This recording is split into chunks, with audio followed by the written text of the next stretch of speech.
हरिओम। आप सभी को हमारा मुस्कुराता हुआ नमस्कार।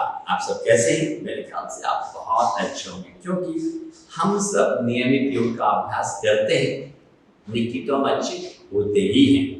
तो आज हम बात करेंगे शीतकारी प्राणायाम के बारे में, जो बहुत ही इफेक्टिव है हमारे शरीर के लिए। स्पेशली प्यारे मित्रों, गर्मी आ रही है और हर जगह हाई गर्मी का माहौल है।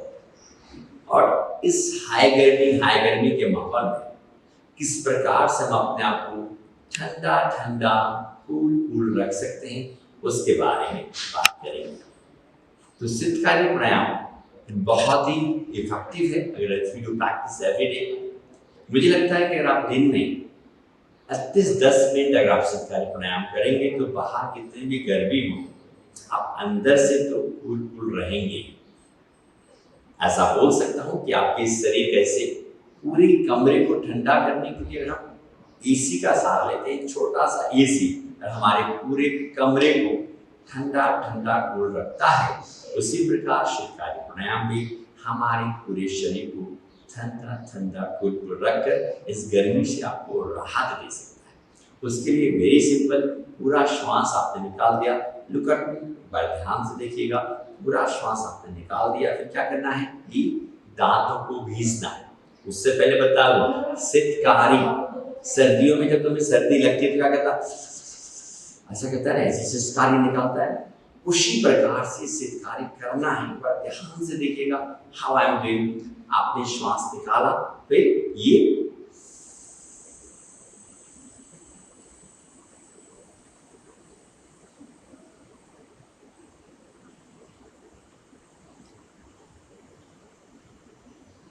पूरा श्वास भरा, उसको निगल लिया, swallow it। उसके बाद धीरे से नाक से श्वास को निकाला।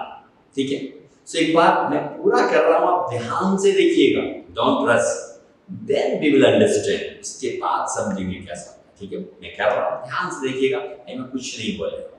ठीक है, तो किसी भी आसन में, जैसे मैं बैठा हूं सुखासन, आप चाहें तो आप पद्मासन भी लगा सकते हैं। और आप सबसे अच्छी बात है, आप पद्मासन में नहीं बैठ सकते, आप स्टूल के ऊपर, कुर्सी के ऊपर, बेड के ऊपर भी बैठ के कर सकते हैं। ठीक है, जस्ट वॉच मी।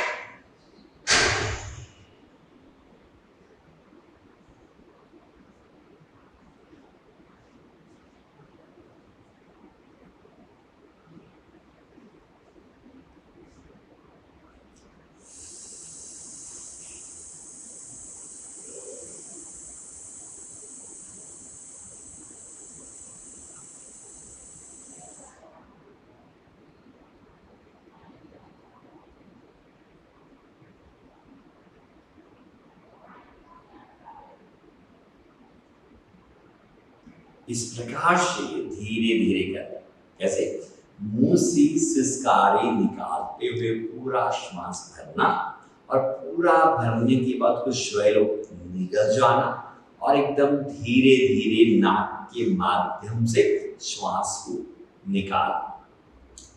ये बहुत ही महत्वपूर्ण प्राणायाम है गर्मी से राहत देने के लिए।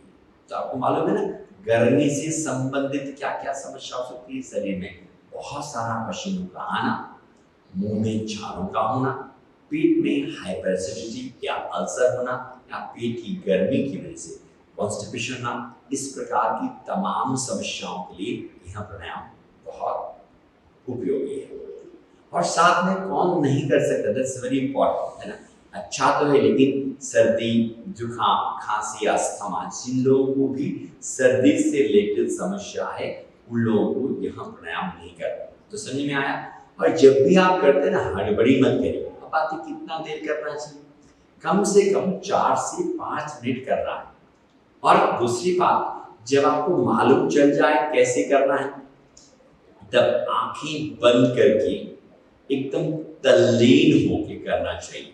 कहते हैं ना, लंबा गहरा श्वास होगा तो मन भी शांत होगा। प्यारे मित्रों, है ना, प्यारे साधकों को, इसलिए जब भी आपको समझ में आ जाए कि कैसे करना है, उसके बाद हम लोग आंखें बंद रखकर एकदम मस्ती से करें। ठीक है, तो टाइम का बात हुआ कम से कम 4 मिनट, 1 मिनट ऑब्जर्वेशन, कोई हड़बड़ी नहीं, पूरा श्वास लेना, सिसकारी निकालते हुए पूरा निकाल देना अपनी क्षमता के अनुसार। किसी का श्वास लंबा हो सकता है, किसी का श्वास छोटा हो सकता है, जयनामा, इसलिए नॉट रस। ठीक है सुनिए बेटा, तो now we will do this. तो मैं चाहता हूं कि आज से ही आप शुरू करें, उसको अनुभव करें और अपने नियर डियर वालों को शेयर करें। भैया बहुत आसान प्राणायाम है, आप कहीं भी कर सकते हैं, कुर्सी के ऊपर, बिस्तर के ऊपर, बस के ऊपर, ट्रेन के ऊपर, बस हमें भाव है करने का।